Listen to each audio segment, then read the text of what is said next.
Hi, I'm your host Satwan, and welcome to this episode with Rodrigo Figueroa from Chargeback Gurus.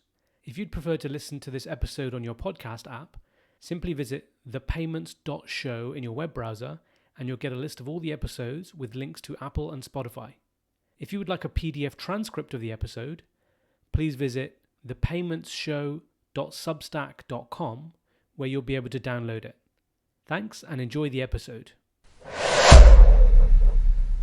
Rodrigo, welcome to the Payment Show. Thank you so very much for having me. Really excited about this. Well, it's a pleasure to have you on. Where in the world are you joining from today? I am talking to you from north of Dallas, Plano to be more specific. Moved here 2 years ago. Before that, almost 2 decades in New York City. So when people talk about the massive migration between folks from the West Coast and the East Coast that moved here, I guess I'm one of them, right? I just have to put myself in that category. And as you don't have a Dallas accent, where is it from? Yeah, man, I feel like I'm from everywhere. I was born in Chile. I grew up in Brazil. And for the last 22 years, I guess now, I've been living in the US. And as I said, right, two decades in New York City. And then now the last 2 years becoming a Texan somehow, which I quite like, actually. It's an amazing state. I really like it. Fantastic. I've been to Houston in Texas. I didn't quite make it to Dallas, but I'm sure I'll get there one day. But on your side, I think it might be, fantastic moving to the States coming from those countries you mentioned, because there's quite a fintech revolution going on in Brazil and those countries as well. Crazy, right? I look, and I go quite often because I have family there, and I just look, I always speak with people from industry. I just love the ideas. I maybe will sound a little bit less humble here, but I tell my counterparts in the US that work in payments, travel abroad, right? The US, sometimes it's not really leading in a lot of these elements, right? We naturally see what's happening in P2P, a lot of competition. The US is so card-driven when it comes down to payments, right? And you see the rest of the world coming with all of these other types of solutions. I love it, and every time I have the opportunity to travel internationally, I'm looking at those elements, right? We here at Chargeback Gurus, I have a big team in India, which leads me to spend a lot of time actually in south of India, in Chennai, and I try to do the best of my time there, not only, of course, interacting with my own team, but also talking to peers in industry and just see what they're doing, how they're actually solving problems for those local economies, right? It's always an amazing opportunity to learn so much about it. I think that you can... for you to say, you're really an international payments expert, you do need to get exposed to that. Let me put it that way. Yeah, definitely. In fact, I had a bit of a tour of the part of the world myself. I recently spent a month in Australia earlier this month and end of last month. So I spent 4 weeks there. But on the way there, I went through the Middle East for 8 days, and then I came back through Japan. So it was really interesting. You mentioned about everything's card-centric in the West, When I was in Oman and Dubai, I sometimes had to swap cards because it wouldn't work. Sometimes the Apple Pay wouldn't work. Australia was fine, but then coming back through Japan, their payments world is very, very different, Oh my God. I was reading this amazing art. By the way, Japan is one of my favorite countries to visit. I just love Japan so much, every element of it. By the way, I don't know people know, like Brazil, especially São Paulo, where I come from, has this massive Japanese population that migrated probably more than 100 years ago. So, we've always been exposed to the Japanese culture as I was growing up. But being in Japan is so special. And to your point, right, it's so different. Probably still, from the developed world, one of the most cash-based societies still, right? I was reading this amazing article just a couple of weeks ago about they're going to change their notes again, right? Just every 20 years they go through this process, of course, to avoid counterfeit. And a lot of merchants were complaining because they have all of these machines, right, that they actually use just to, actually buy products directly. Or as you know, like in Japan, it's very common. You go to the machine so you can get actually a ticket. So you can actually put the ticket in front of the counter and get a noodle or something like that. And the issue is these machines do not recognize the new notes, and the merchants were complaining that they're gonna have to do a lot of investment to upgrade.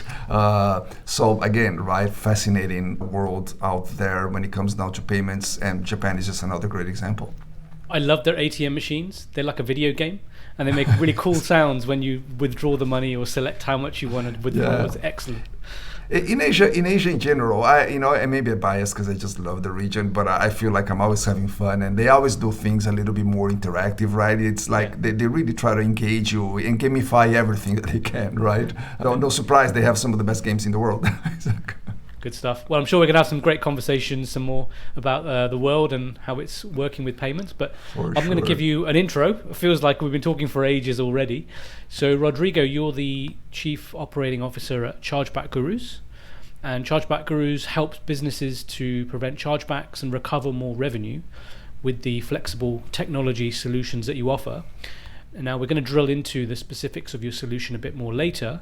But I wanted to set the scene here. I'm sure many small to medium businesses listening will be familiar with some stats at the very least, but I'm going to give some stats to kick off the conversation. So your organization recently published a report called the State of Chargebacks 2024. It's a great PDF, so I'd recommend anyone listening to download it from your website.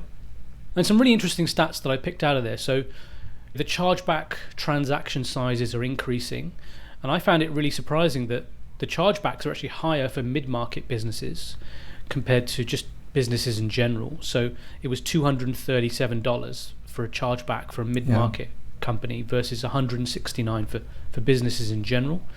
Retail, travel, and entertainment are the top chargeback industries. Of all the reasons for chargebacks, the biggest one was fraud, but there's other things too. I'm sure we'll discuss it, friendly fraud and things like that. Yeah. So I just wanted to sort of start that high-level discussion, and the most striking thing of all was, every dollar lost to a chargeback costs a company $2.40. So, in other words, $100 leads to a $240 loss.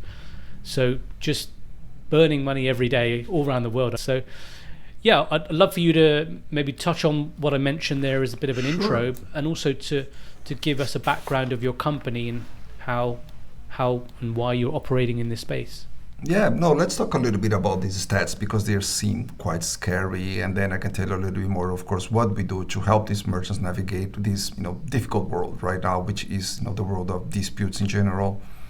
Look, when we think in terms of chargebacks, right, we oversimplify these discussions. We think that the chargeback is nothing more than the loss of that sale. The fact is, there are a lot of, from a financial perspective, right, there are a lot of fees associated for you to be able to process the chargeback, right? So the moment you actually get chargebacks, merchants will be exposed to fees that are directly associated with the processing of that from their, payment processing companies. And that's the very first element that matters here, right? So the moment you actually get a chargeback, you're already losing more money than that sale proper, just because of the, how we actually negotiated those contracts. But then comes all of the elements of these, the disruption of that process, right? The overhead that you actually have to put in place in order to manage these things. If you're going to go through the whole cycle of a chargeback, by the way, right, you're going to fight it first. If it's a large ticket chargeback, probably you're going to have to fight it a second time because, the issuers will play this game with you in terms of, hey, provide me more evidence. In industry, we usually call that pre-arbitration, right, second chargebacks. And you can go all the way to arbitrations, which are pretty costly and damaging for businesses the moment you actually deal with this type of exposure at scale. Some arbitration, costs, can get you all the way to $500 per ticket. So think about it, right? The moment you are actually addressing that and then being exposed at scale, these costs add up, right? But outside of the element of the cost in itself, the worst for me is always the distraction for these companies. They think that they actually know exactly, like everybody, it's just a difficult economy out there. You want to make sure that you know exactly what your revenue was, what you're actually selling from that perspective. And then you find out a couple of days later, weeks later, sometimes months later, right, that you actually have all of this revenue leakage based on, a fraud attack or friendly fraud, whatever it is. And it really puts merchants at a very difficult spot, right? Because you will have some companies that have amazing analytics and they understand that they actually prepare for that exposure. But a lot of these small, medium merchant-sized merchants, they don't have capacity to do these things, right? So for them, it's really like loss from their own, like money that they already assumed was in their pocket. And it's not anymore. So the disruption, the distraction, and the financial elements that are associated with processing the chargeback in itself are all elements that are just incredibly burdensome to any merchant that is exposed to this, right? And to your point, it is the preferred method payment for merchants in the West, and all of the merchants are exposed to this, right? So this is one element that matters there. The sizes of chargebacks increasing, and especially on the small and medium size, I think it's just the law of average there, right? What happens is when you actually are dealing with super large retailers or super large companies, they will have a mix of everything, and usually you're going to see that 80-20 rule playing a lot there, right? So 20% of their of their transactions will represent probably 80% of their dollar value, and then 80% of transactions will represent the other 20%. So the averages come down. But for smaller and merchant-sized merchants, they don't have that effect, right? They usually sell in a much more, like, I would say, smaller window range of ticket prices. So for them, you actually see that their average ticket, especially for chargebacks, ends up being a little bit higher. Travel, as an example, right? I was just in New York last week, and I got sticker shocks everywhere I went, right? Like dinners and just hotel expenses and everything. Like, yes, we think about $200 being a large expense. Go have a dinner in New York City, or for that matter in London or Hong Kong, right? It is expensive nowadays, right? I think that this element of inflation has caught up a little bit with everyone. So it doesn't surprise me that average tickets are actually spiking up. And I don't think this is the end of it, right? We are just in the middle of that curve, and unfortunately there might be more bad news to come. What else? Yes, we talk a little bit about the costs, the average. Yeah, the element of what chargebacks represent, right? Yes, fraud chargebacks probably still the driver of most of the loss out there, and the difficulty of fraud chargebacks. It's I will try to avoid the technicalities, right? But when we actually talk about chargebacks, we have to talk about reason codes, the reason why the chargeback was originated. And the very first element that matters there is when you actually look at the reason code fraud, the very first element that matters there, right? You're going to have to ask ask yourself that question as a merchant. Is it really true fraud? I mean, was it really a stolen card, or is it just the friendly fraud? To be honest, I hate that term, because no friendly fraud is friendly from my perspective. It's family fraud. But sometimes I actually prefer the term first-party abuse, right? So it is a legitimate transaction done from a legitimate customer that now is creating that dispute because they want whatever they bought, they thought they bought for free, right? And this is really the challenge for the merchants, because ultimately how you handle and what are the next steps and what is it that you need to do in order to support and fight that chargeback matters when you understand what type of exposure it is, separating this from true fraud versus first party abuse, as I mentioned earlier. And this is where we come, right? This is how Chargeback Gurus kind of initiated its journey. We are 10 years old. Our original founders, Shri Srinivasan and Suresh Dakinamurshi, they saw this come. They were merchants themselves. They saw this coming, and they were just like, no, hey, this is going to be a big problem. We are merchants ourselves. We are bleeding. We need to create something here to support our own community. That's how they were thinking about it. And I completely agree with them, right? So the inception of Chargeback Gurus was really two folks that understood this problem at the core, at the heart, because they were leaking revenue from their own other enterprise, and they felt that there was a need to support. And this is what we do. We're called Chargeback Gurus, and Gurus comes from in India. It's a very, very special word, right? And this is how we believe we differentiate ourselves, because, everybody in the company here, we want to believe that we're all Gurus. We understand the element of disputes, chargebacks, better than anyone else, right? So it's not just about fighting that chargeback on behalf of the merchant. It's explaining, right? Internally, we actually use this term, we use this statement, every chargeback tells a story. And we're always trying to understand that story behind the chargeback. And that will allow us to be much more effective in terms of how we fight. But most importantly, right, it's not just about the revenue recovery for that merchant on behalf of of the merchant that is actually using our services, but everything else that comes with that. It's the knowledge transfer, right? The insights we can give them, everything that we can actually do to help to avoid the chargeback in the first place. Right, explaining to them where it's coming from, what are the practices they can actually change at the point of sale, right? Before that authorization actually happens, they can actually help them either prevent the chargeback to begin with, or if it becomes a chargeback, how we can actually fight it better as well, right? So all of these things actually come with a package the moment you actually become a client of Chargeback Gurus. And this is why I believe we're differentiating ourselves from the rest of the industry here, right? I saw a lot of these other competitors that are really focused on the recovery side. And for us, of course, don't get me wrong, recovery is incredibly important. But for us, this element of really embodying the element of the guru comes to mind every day, right? So let me pause here, Sad. I've been talking a lot. I just wanted to cover the 3 or 4 points that you actually brought originally here. I just want to make sure we are in a good place. Yeah, absolutely perfect. No, I love it. I've seen some other competitors in the market where they're all about, okay, here's how we help you fight. And that's fine, but the cost timer has started to tick as soon as that chargeback happened, and it's better to just go way back and stop it in the first place. Exactly. And again, some absolute gold that was in your State of Chargebacks PDF. Merchants can help themselves. The biggest one is billing descriptors. So in fact, when I was in Sydney meeting a friend of mine, he just randomly asked me one day, goes, oh, do you have an app that you track your subscriptions, where you track your subscriptions to software? I said, well, I track them in a spreadsheet. And he said, because I want to cancel a load and I keep getting billed every month or 2 for different things that I signed up for, but it just doesn't match the software that I bought in the past. You know? And I said, give me an example. And he said, Paddle. Now you'd probably heard of Paddle. They're a subscription billing company, but obviously that's lots of SaaS companies use Paddle for billing. So that's a classic example.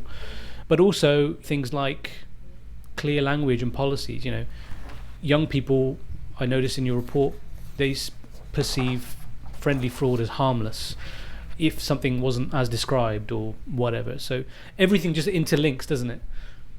There was an amazing article on the, I think, Wall Street Journal, if I'm not mistaken, last week, and it's really talking about this generational element. So, if we're going to go back to trends, there are 2 things that I think we need to discuss. And you brought a great point, Seth. There is a generational element, right, in terms of how new generations perceive the element of the service or the product, right? It's like if it's not perfect to the expectations that they actually have set when they were deciding to originate the transaction, there is a chance that something will happen. And then, secondarily, the pandemic, right? The pandemic changed everything, right? I've been in this job now for 2 years, a little bit more than 2 years with Chargeback Gurus. Before that, I was managing fraud risk management for PayPal. And I was, when the pandemic hit, I was at PayPal, and we just saw volumes double, almost triple, I guess, by the time. Don't quote me on that, but it was this magnificent material, increase. No company was ready to handle that, right? I mean, one thing was just, and by the way, PayPal, benefited incredibly during that pandemic because the infrastructure was ready for the increasing of in transactions and and authorizations. So that wasn't the problem. Even in fraud, I think we did an amazing good job there. But when it comes down to disputes, like when we had to deal with the downstream impacts, right, where it requires people on the phone, requires an human element to support you, customer. Every company suffered with it, right? No one was ready. I remember the stories I was, reading throughout because it was something that was impacting our company as well. People waiting hours in line trying to talk to someone to solve a dispute or something. Chargebacks became almost a easier, path for you to solve these disputes without ever having to call, the company itself to try to do this in a more, I would say, negotiated manner, right? And guess what? Right? You have this generation that it's really coming to age at the time, and this is their normal for them. They're carrying these behaviors going forward, and we're seeing this over and over again now, right? So I would say this combination of really you have a new generation coming to age and learning not the right way, right? But because of these incredibly difficult circumstances that the pandemic actually has posed worldwide, because this is not an American-driven problem. It happened everywhere. We ended up with where we are right now, right? So we have merchants are dealing with peak levels of chargebacks that they have never ever seen before.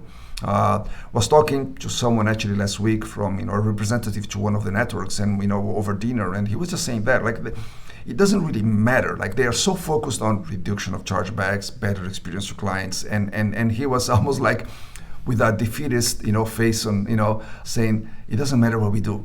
chargebacks just keep on increasing.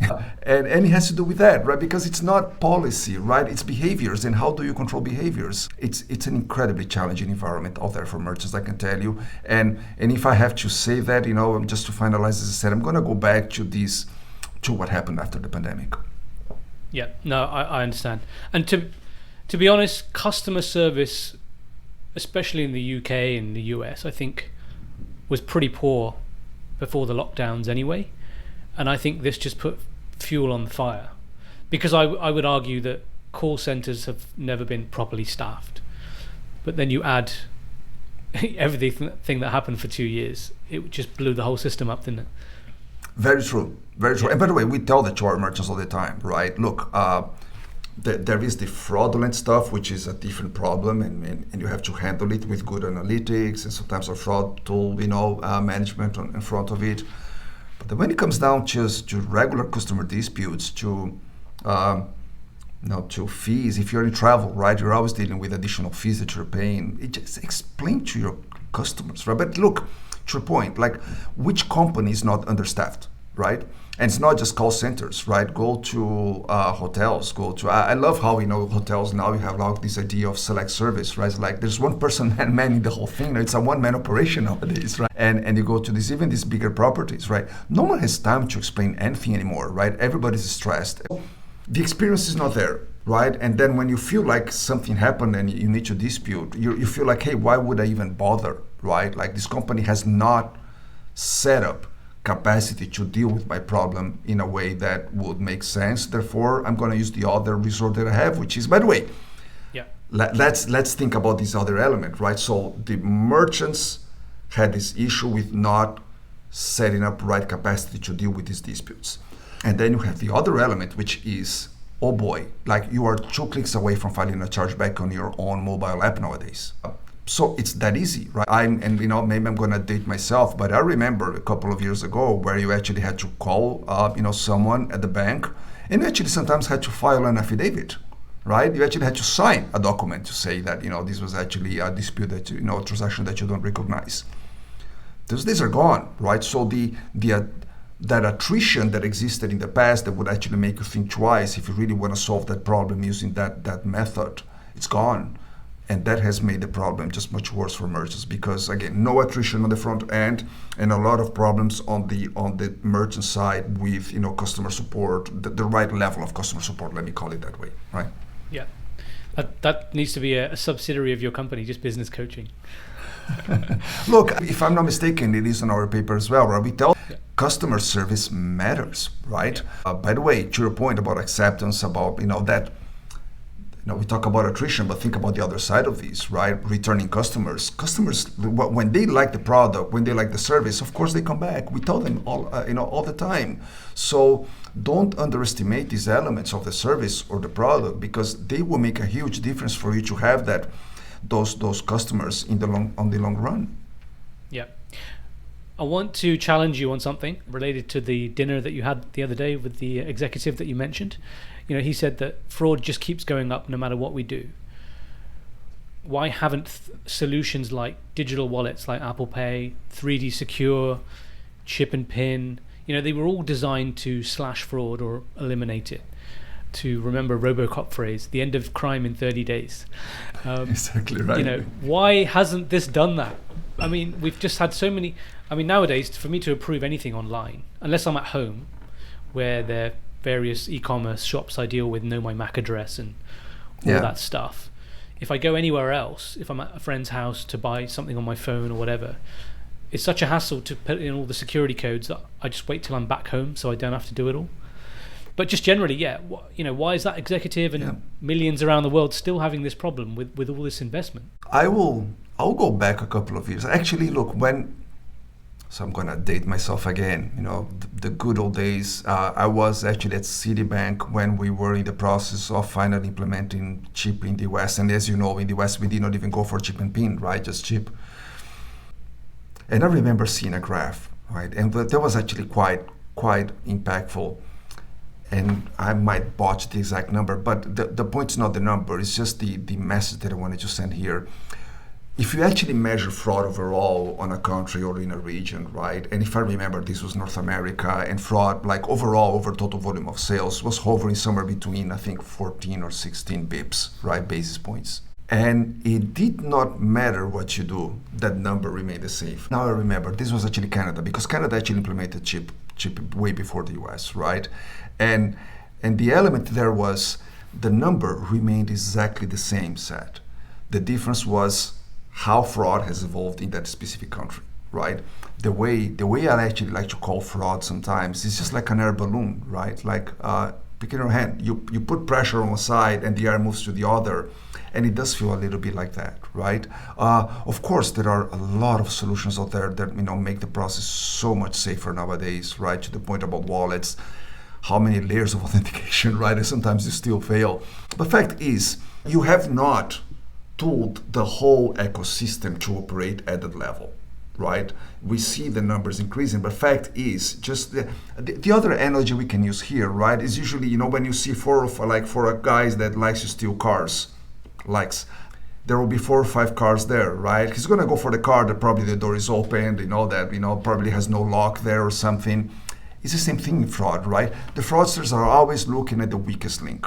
They're always looking at the opportunity to find, where is it that you can actually do something, because, it's less attrition, less investment for them.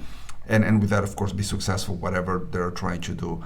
Fact is, right, when we actually saw the implementation of chip in the US, present fraud almost disappeared out of the environment, right? So it did have a positive impact from that perspective.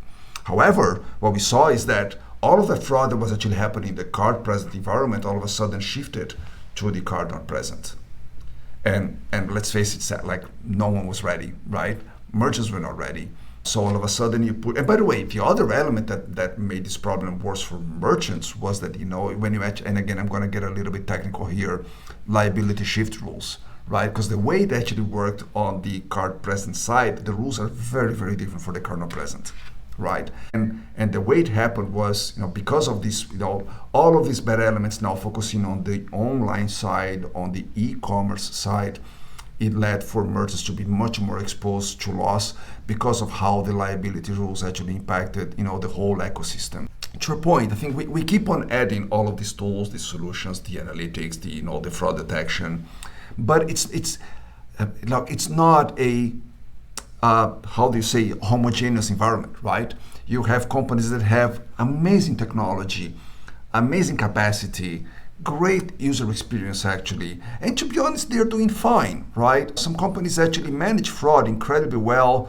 You cannot make fraud disappear out of any environment, right? But it becomes cost of doing business, and how, the point is how you bring it to the lowest level that it becomes just a nuisance, not a huge pain anymore, while you're still increasing, your authorization rates, your acceptance. And then you have laggards in the company, right? Look, fact is, and I want to be careful here, right? We still deal with, merchants that are clients of ours. They still have not upgraded all of their point of sale terminals, right? Some of them are still swiping, right? So no surprise that fraudsters know that, and this is where they're going to attack. I was looking at another stat, it was probably a year or two ago. Check fraud increased, right? It's like, who's using checks, right? And check fraud is increasing.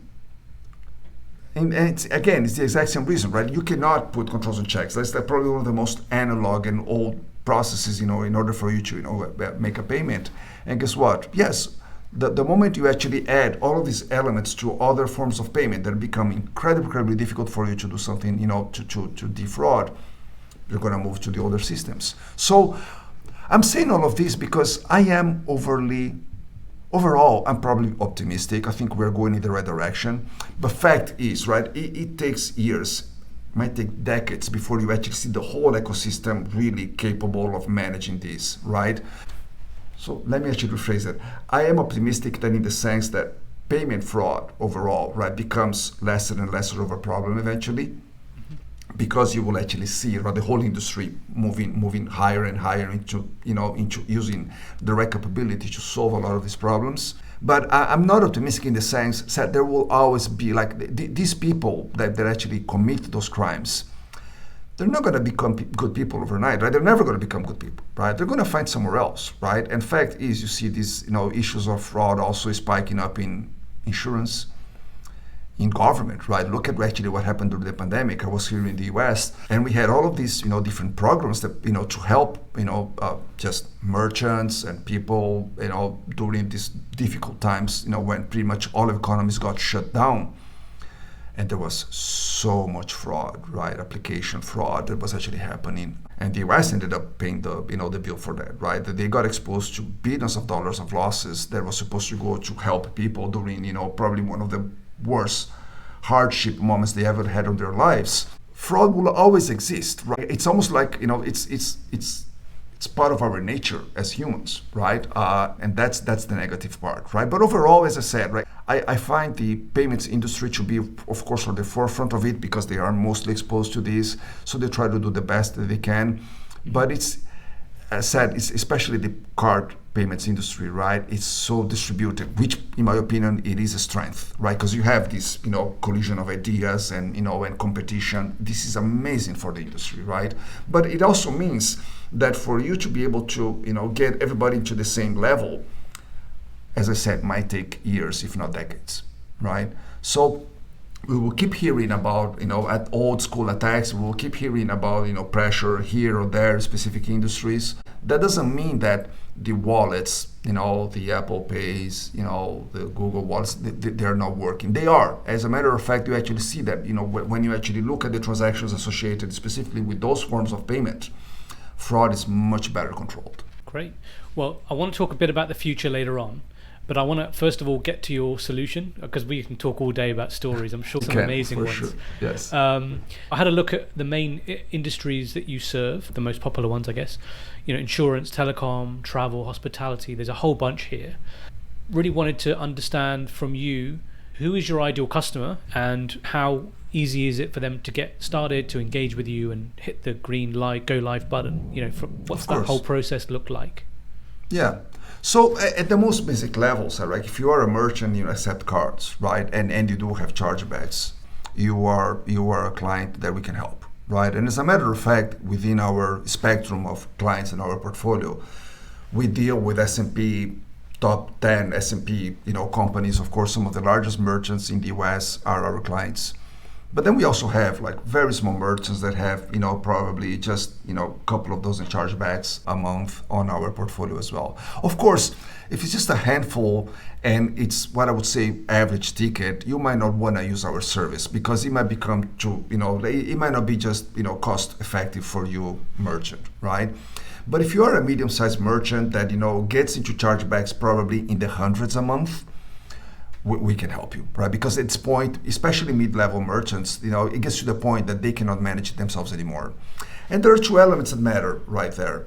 One is just the scale of this, as I said, right? The moment you're dealing with hundreds of chargebacks, it becomes a difficult element of, how much manpower you actually need in order to be able to address that. But then the other element that has to do with the experience, right, in managing chargebacks. And this is something that, of course, is becoming ever more complex and sophisticated, right?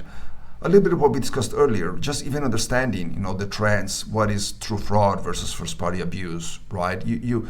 You need to have that type of expertise in order to be able to fight effectively. And this is what we do for our merchants, right? So everything that actually comes our way goes through our, first layer of intelligence, trying to understand exactly what is it that, happened to this chargeback. Even like the most basic element, right? Is the reason code that is actually coming from the issuer on that specific transaction really the right reason code for that type of dispute? Right, and we see, by the way, massive, disconnects even at that very basic level, which is, hey, they're saying it's fraud. Is it really fraud, right?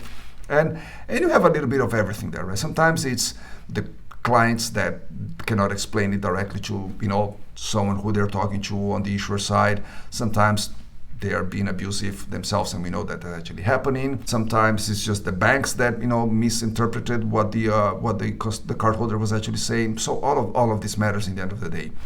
Then it comes to the second layer, right? It's like there are specific rules that we have to abide if you are MasterCard, Visa, Amex, Discover, right, you need to understand that, in the end of the day, of course, all of them have a similar-ish process to handle that, but it differs in the sense of what they expect to see, the timelines, how you respond.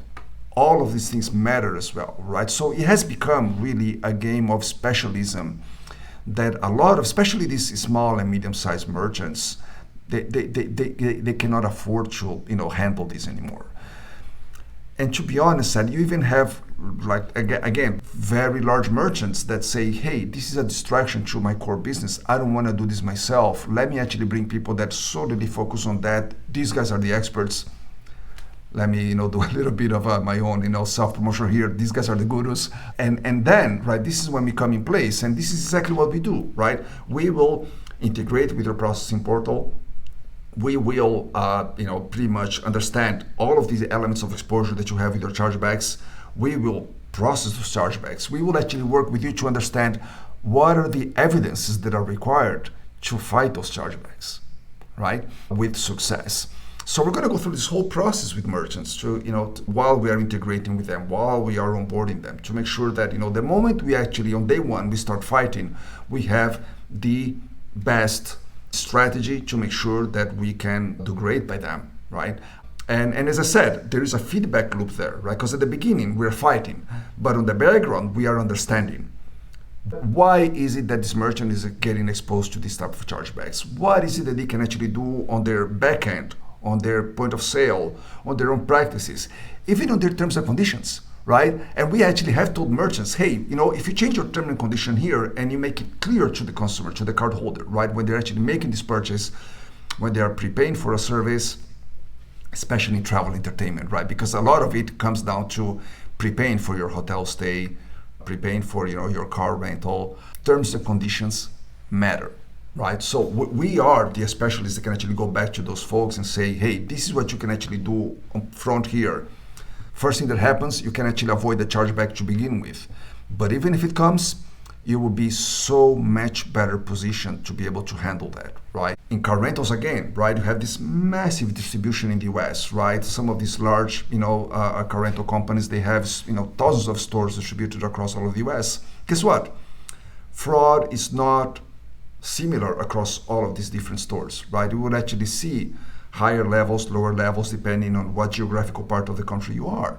So we help merchants with all of that, right? We give them the analytics, we give them the expertise, we give them our own experience, right, with transactional fraud. What is it that they can do? Look, even myself, right? I come from the world of fraud. I've done it for more than a decade, in previous companies. So we're always having the discussions with the clients from that perspective. Right? So the service really, and in the end of the day, embeds these three elements. Of course, very first, and it's our core service, we will fight on your behalf. And we will fight very effectively. But we will give you the second pillar, right? We will give you a lot of insights. We will be your, voice, in terms of, the interpretation of everything that has to do with the networks, how you actually fight, how you fight better. What are the evidence that you need to collect, Mr. Merchant, so we can acquire this, we can actually use that evidence on your behalf. And the third is the analytics, right? It's like how the feedback loop helps you, make better decisions on the front here. So when you actually buy our services, you focus on all of these things, right? And look, we process chargebacks here, right, of $50. And we process chargebacks here sometimes, and I think I just saw one come in a couple of days ago of $25,000, right? And I can tell you, by the way, on those ones of $25,000, I'm going to be putting my most experienced analysts to review. We have a lot of automation in our process. We have a lot of models, of course, that help us with that. But in the end of the day, there's nothing like having these real good specialists, right? Reviewing that case, looking at every single element there to make sure, this is good enough. Let's actually file that on behalf of our merchant and make sure that we get that win. To your point, we, in that sense, comes down to this, sweet spot between, what is really your average ticket, but how many chargebacks you actually have. And as I said, right, I would say for small merchants, it would be, you have to make that calculation yourself, see if it really makes sense to use a company like ours. But if you're a medium-sized merchant, especially if you are a large merchant and you don't want to have to deal with this yourself anymore, that's when you're going to knock your door. And as I said, we're going to be able to help you with that, right? And look, in that sense, business has been good, right? We are chargebacks, we just discussed a couple of minutes ago, they keep on increasing. They're not going anywhere anytime soon. This is the most important driver, of course, for the success of our business, because this is what we specialized on. But yes, look, again, we have an amazing reputation of being, the voice of the merchant, right? We are here to support that side of the ecosystem. And we're loud. Fact is, we put those papers out there, we have our own blog, and we're always that voice, right? That is speaking on behalf of the merchants that do not have the capacity, they do not have the structure to do this themselves, but which, again, so like no merchant in the world, right, has ever aspirationally assumed when they decided to become a merchant, to be good at chargebacks. Right? It's like this is a secondary problem, maybe a tertiary problem. This is not a main problem for them. So this is what we come here to do, right? To support that side which has been hammered with revenue leakage, with red tape, with changes in rules, with the pandemic. This is why we exist. Right, to support that side of the ecosystem, all of the merchants. Yeah, excellent. And briefly, how long do you find engagements typically last from an inquiry to your website to going live? Just very roughly, talking a couple of months maybe, or like for a decent sized company, or shorter or longer? It depends. Well, fact is, interesting enough, right? We do not only sell, by the way, dispute management, right? Smart representment, as we call it here. We also offer prevention alerts, and some merchants actually, they are better off using those two. And prevention alerts, we are resellers, of course, of solutions from companies like Ethoca and Verify. And it's sometimes a different type of merchant that requires that, because it's all about health in the end of the day, right? How you actually keep that merchant ID healthy within the thresholds that are necessary according to MasterCard and Visa. So we're going to find the right strategy for every merchant. But fact is that a small merchant, medium-sized merchant, the process, you can imagine, can be quite fast sometimes, because it's just a quick conversation. We actually usually ask merchants to provide couple of months of data so we can understand exactly what the problem is, so we can actually give them the right solution. And in a couple of weeks, the process can be completed. Larger merchants, as you can imagine, it's a different type of animal, right? Yeah. There's a lot of discussions up front. We usually, for every large merchant, by the way, we want to review their chargebacks. Sometimes we'll go back a year so we can understand seasonality, we can understand really the trends, what actually has happened. Some merchants fight themselves. They don't fight everything, but they fight sometimes a lot, sometimes not a lot. Sometimes they handpick what they're fighting. By the way, this is another element that when you actually use Chargeback Gurus, we guarantee for you, right? We fight everything that can be fought, right? So we don't have issues with bottlenecks or scalability. This is why you use us, because a lot of merchants, they came to the realization, like, if I keep on doing this manually, I'm never going to be able to really be able to do this effectively, but also make sure that I actually can fight everything that I should be fighting, just because I don't have enough manpower. And the moment you actually use someone like Chargeback Gurus, what's going to end up happening is that you will see that maximum coverage for all of your exposure, right? So this is something that we do as well. Make sure that overall we can understand for those large merchants what is the true exposure, what is it that we can actually come and recover, and then it becomes, of course, a negotiation. And right, large merchants are going to go through vendor management processes. Sometimes you're talking to the business, but then you're talking to vendor management as well. Contract negotiations. I would say a couple of months. It's realistic. Sometimes can be a little bit longer if you're really talking, large enterprises where there are a lot of different stakeholders that you need to address while you're going through this process. But yes, again, it's not, there's no a specific time frame. Really comes down to type of merchant, size of the merchant, and complexity of their own environment. Yeah, that's great. So if people want to engage with you guys, your website is chargebackgurus.com. And on Twitter, you're at Chargeback Gurus, all one word. Have you got conferences coming up that you're going to be attending, or any industry events where people can meet you? We're quite active in the US, of course. You'll always be able to see, especially the merchant-oriented conferences. We're all going to be there. So we usually have a big presence at MRC. Mag's coming, of course, in the second half of the year. We're going to be there. Payments Ed. Sometimes we do a lot of conferences specific for specific verticals, right? I think there's a, hospitality conference actually happening right now. If I'm not mistaken, it's called High Tech. We actually have presence there as well. We are very successful, by the way, in the travel entertainment industry.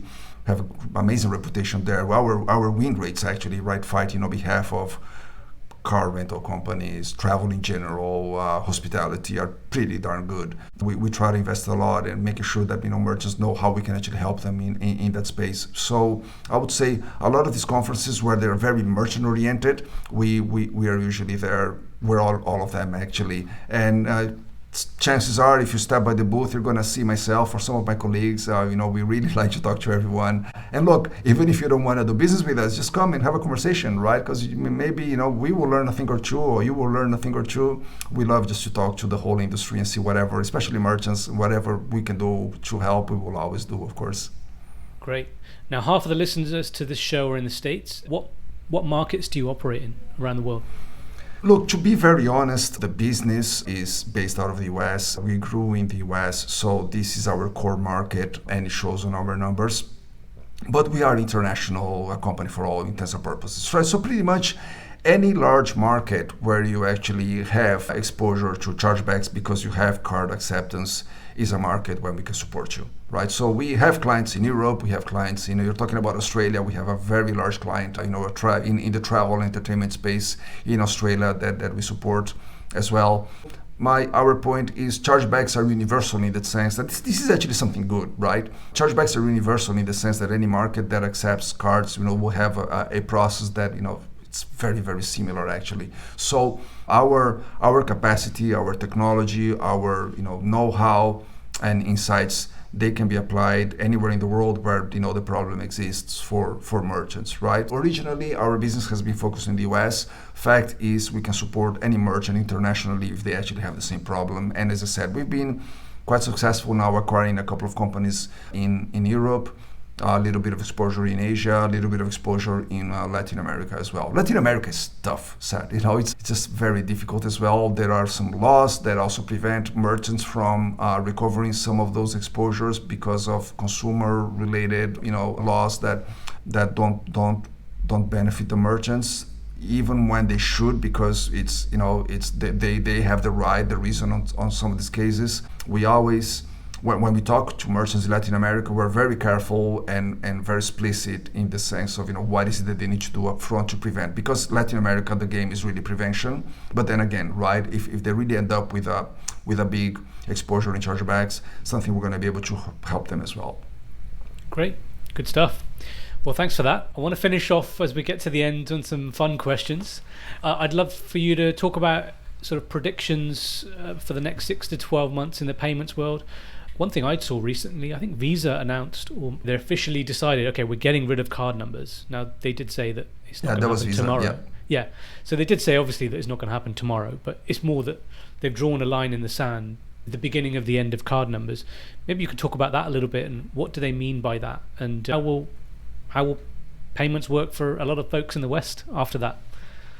Yeah, those were quite exciting announcements, right? And I love it. By the way, I come from that environment when I was at PayPal, right? PayPal, of course, you have a wallet and you transact using sometimes a card as a source of payment.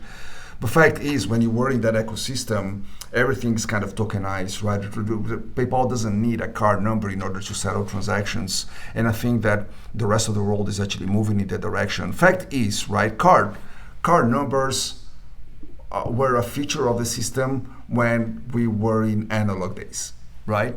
When a lot of transactions were swipes, or a lot of, if you remember, oh my God, if some of our listeners here might not even know this. Like we had the knuckle busters, right, where you actually have to imprint the card when actually we had the numbers, in that plastic. And we kind of carried over, despite the fact that the technology was evolving, to levels that we have today, right? So fact is that was eventually going to happen anyway because of tokenization, right? Fact is a lot of the e-commerce. If you are a large merchant, you are solely on e-commerce, chances are you probably have invested a little bit in tokenization services. So if you are accepting Apple Pay, if you're accepting one of the wallets, fact is you're never receiving a card number anymore. You're receiving actually a token that represents that account. I think this is a bold movement because we know, right, how difficult it is for these large ecosystems to evolve and get all of the participants moving to the next level. But it is quite exciting, and I think it's the right move. It is the right move. Right? There will be some accidents in the way to get there. There might be some industries that struggle a little bit more to move in that direction, but I think it is definitely a step in the right direction. But most importantly, let's recognize that a lot of steps that were required for us to move in this direction are already in place, right? The tokenization infrastructure already exists and it's pretty darn good. So I'm actually quite optimistic about it, right? Visa made the announcement first. I have no doubt whatsoever all of the other networks eventually are going to be announcing something very, very similar. And it makes sense, right? We should not be defined by the 10 different types of plastics or metals that you actually have on your wallet, right, on your digital wallet, right? You are an individual, so the fact that Visa is recognizing that and making sure that now it brings you back that power to decide which payment form you want to use, right? But now it's like one single experience. Makes a lot of sense. I love it. We discussed a little bit about fraud and elements. Look, fact is I've been doing this for 20 years and there has never been one day equal like another, right? There's always something new, always something different happening in this industry. That's why it's so exciting, and that's just another proof that we will continue seeing evolution in the card payment space. And as I said, I just love it. Actually, I was going to ask you. That was the final fun question. What is the craziest fraud story you've seen? I'm sure you've seen. Oh God, it's difficult to pick one. Sad. I'm not going to tell you. I will. Oh boy, I will go old school here. Actually, you know what? It's not the largest, not the most impactful, but something that explains a lot of the element of behavior. When we were actually shifting towards EMV in the US, and by the way, when we were swiping, right, banks were just taking the losses, assuming those were just stolen credit cards because it was very easy for you to counterfeit those numbers, right? And customers would say, hey, I didn't do this transaction, and that was it. And then we moved towards chip. And some consumers, I guess, probably most of the consumers never understood what the technology was actually doing to them, right? Because it's not just the fact that the transaction is fully encrypted, but there were counters. Now we can actually see like the sequential number of transactions that were happening, when they were happening. All of these things were actually being logged because there's more communication between the two sides, right? Between the chip and the authorization element. So I was working for a big bank that day, and we started seeing this massive volume of fraud in chip. And we're like, this makes no sense whatsoever. So we started looking at some of these cases, and we saw this individual that called our call center, and he said the following, and this is what I love about it, right? He said, there is this purchase of a TV at, and I don't remember which retailer it was, one of these big retailers that sells electronics out there, and I don't recognize the transaction. It's like, okay, Mr. Cardholder, we believe you, that's fine. And then we asked him, I think 2 or 3 questions, and that's when that the whole thing kind of fell apart for him. Like, do you still have the card with you? It's like, yes, it's here, it's in my pocket. It's like, okay, good. By the way, we knew that was actually a chip transaction, right? Second question was, hey, there is actually, and I think it was a coffee shop, and I'm just going to say Starbucks for the sake of illustrating. So, do you recognize this transaction at Starbucks that happened just a couple of minutes before you actually purchased that TV? It's like, yes. I actually went to that Starbucks and I actually bought that cafe latte. It's like, okay, awesome. Hey, I actually see another transaction here a couple of hours later that you actually had lunch in this restaurant ABC, and he says, oh no, that transaction I also recognize. The only transaction I don't recognize is the one in the middle. and he did not know, right, that actually we can attribute now the transaction because there is a sequence, right? So if you did transaction 1 and you did transaction 3, you did transaction 2 as well. Fell on us, right, as fraud managers, all of us in big issues by that time, how much of our own customers were defrauding the issuers. Right, just claiming, because that was a regular behavior by that client, right? When we actually looked back at the history, we saw that the client had a lot of chargebacks in the past, right? Not recognizing transactions. And we came to the realization that every couple of months, he would just do that in order to get something for free. And he would get away with it because there was no way for you to be able to actually, determine, right, that transaction when it was just a swipe. But when it was cheap, you could. Sad, probably not the most fun one, but for me it was like so impactful because it goes back to the element we actually discussed a little bit earlier here, right? It's all about behaviors, right? Yeah. It's all about behaviors. Absolutely. Great. So thanks so much, Rodrigo. Really appreciate that. I could talk to you for hours, but I'm sure you regularly go on other podcasts too, so I might tune into some other ones you've done as well. So thanks so much for coming on the show. Seth, thank you so very much for having me. I love the conversation. As to your point, I could spend hours talking about this. I just love it. And yes, best of luck for you. And yes, lovely conversation. Looking forward for the next one. Thank you. All the best and good luck. Thank you. Have a good one. Bye-bye.